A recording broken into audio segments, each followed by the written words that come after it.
श्री जयदेव गल्ला जी। मेरा ख्याल है जो इतनी दफा सरकार उन्होंने बनाई है जयदेव जी, वो मुसलमान को मार के बनाई है। no, nothing goes on record. Thank you, sir. Mr. Chairman, sir.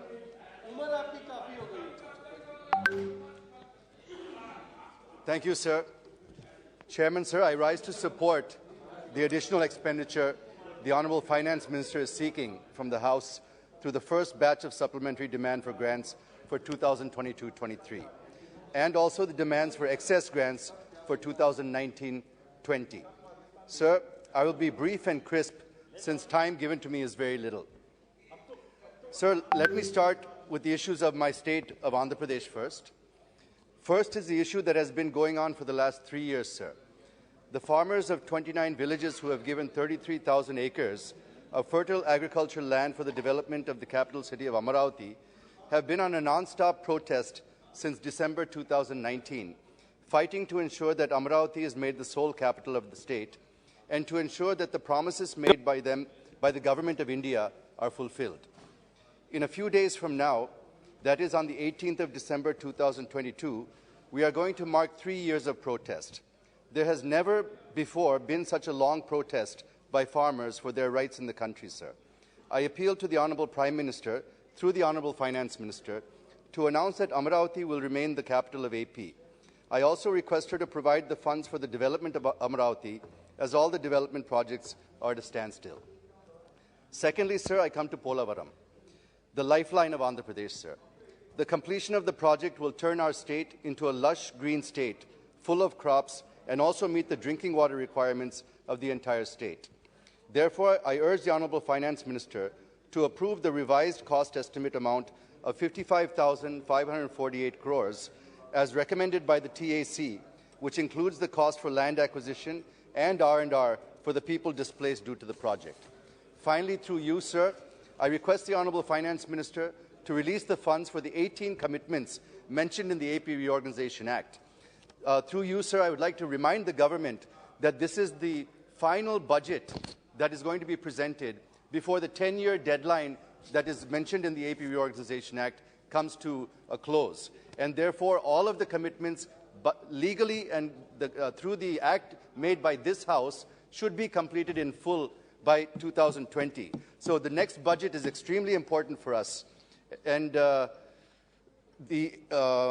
I request the Honourable Finance Minister to start releasing funds to ensure that all the promises made in the Act to the 5 crore people of Andhra Pradesh are fulfilled in full. Sir, I now come to the supplementary demand for grants and the demand for excess grants. Firstly, rupees 1.09 lakh crores the FM has sought for fertilizer subsidy to farmers. This increase in fertilizer subsidy is primarily due to geopolitical reasons and logistics issues that have arisen due to the Russia-Ukraine crisis. Both are major suppliers of fertilizer to India, and the war between them has disrupted the flow of fertilizers. This demand is also justified since it is meant for farmers. But here I wish to make a point that the Honourable Prime Minister, while inaugurating the Ramagundam Fertilizer Corporation, is on record saying that we need about 2.5 lakh crores for fertilizers. If you add the 1.05 lakh crores provision as fertilizer subsidy in the 22-23 budget, with the 1.09 lakh crores proposed now, it comes to about 2.14 lakh crores. So I would be grateful if the Honourable Minister can explain how she is going to fill the gap of around 36,000 crores, sir. The next demand is about the 30,000 crores towards payment of LPG subsidy to OMCs and the subsidy under the PM Ujjwala Yojana. This is also a welfare measure which nobody can oppose and hence justified. Sir, on the one hand, we have been pushing hard to make India Atmanirbhar, while on the other hand, we are not able to tap the resources that we have. I will give an example, sir. Andhra Pradesh, with nearly 1,000 kilometers of coastline, is having the second longest coastline in India. More than 27 billion cubic meters of natural gas reserves are yet to be recovered from inland and offshore sources in Andhra Pradesh. There are also reserves in Gujarat and the Northeast. The point is, if we are able to tap these resources, we can save huge foreign exchange and also achieve the objective of becoming Atmanirbhar. I am saying this because we import 60% of our LPG requirement from other countries. Moreover, some natural gas pipelines have also been conceived, such as the Kakinada to Vizag to Srikakulam, which was to be completed in June 2021, but not yet completed. Similarly, there was also a proposal to lay a natural gas pipeline from Kakinada to Vijayawada to Nellore as a part of the government's One Nation, One Gas Grid project. I request the Honourable Finance Minister to clear these from her ministry so that they can be completed as per the schedule, which will help in reducing our dependence on foreign countries, sir. The third major head under which the Honourable Finance Minister sought approval of this House is 16,400 crore for Narega. Well, this also cannot be objected to, since it is also a welfare measure and meant exclusively for the poor. But taking advantage of this opportunity, sir, I wish to make a couple of points on Narega. How long are we going to ask poor, unskilled labour to do manual, unskilled work, sir? Shri Narendra Modi ji, after becoming the Prime Minister, is on record saying that even after 6 decades of our independence, we are still making people dig in for their livelihood. Why cannot we provide them skills, sir, so that they can do other skilled jobs and earn even more? I agree that the Government of India has started the project Unnati, but many states are not showing any interest in skilling Narega workers. Why is the question, sir? What are the reasons behind this? Secondly, the government targeted to give skill training to 20% of Narega workers who completed 100 days of unskilled work in 2020-21. But only a few thousand have been given skill training in 2021, sir. If there are any issues, I request the Honourable Finance Minister and the Rural Development Minister to convince the states for skilling Narega workers. And if there is any additional incentives to be paid to the workers, the Honourable FM can please consider it, because in the long run, there will be less pressure on resources under Narega if we are able to skill our workforce and move them away into real jobs, sir, as they will get more money elsewhere using their newly acquired skills. I'm just 2 minutes, sir. The next point I wish to make is relating to the figure fixed in the budget about expenditure. It was proposed in the budget 2022-23 to spend 39.4 lakh crores when compared to 37.7 lakh crores in 21-22. But if one looks at the expenditure in the first 3 quarters and anticipated expenditure in the last quarter of this fiscal, there's every likelihood of crossing the budgeted figures.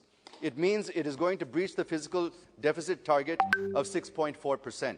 Even though we have better GST collections, and we've got about 1.4 lakh crore collections 9 months in a row now, I wish to know to what extent will this help in keeping the fiscal deficit at 6.4%, because the expenditure may breach by around 1 lakh crores this fiscal year. I wish the Honourable Finance Minister to please shed some light on this. Sir, the Honourable Finance Minister, I'm concluding, sir, I'm on the last page. Sir, the Honourable Finance Minister is also proposing to spend about 10% of demands for capital expenditure in railways, roads, and under other heads. Here I wish to point out, and I'm sure the Honourable Finance Minister will also agree with me, that the pace of public capex has come down. I'll just finish in a minute, sir. If one looks at the budget papers, it was proposed to spend 35% higher, which was about 3% of GDP, at 7.5 lakh crores as capital expenditure for 2022-23. But public capex is not picking up. I wish to know the reasons behind this from the Honourable Minister. Moreover, sir, the Honourable Finance Minister in her budget speech at para number 113 allocated 1 lakh crores to states for capital investment. The Finance Ministry approved 58,200 crores under Part 1, but released only 26,300 crores. Under Part 2, 898 crores has been released, and another part, Ministry has approved and released 1,200 crores. Sir, we're at the fag end of the third quarter, and not even 30% was announced in the budget. So I'll just complete the conclusion. I'm coming to conclusion, sir. More than your allotted I'll time. just complete the conclusion, sir.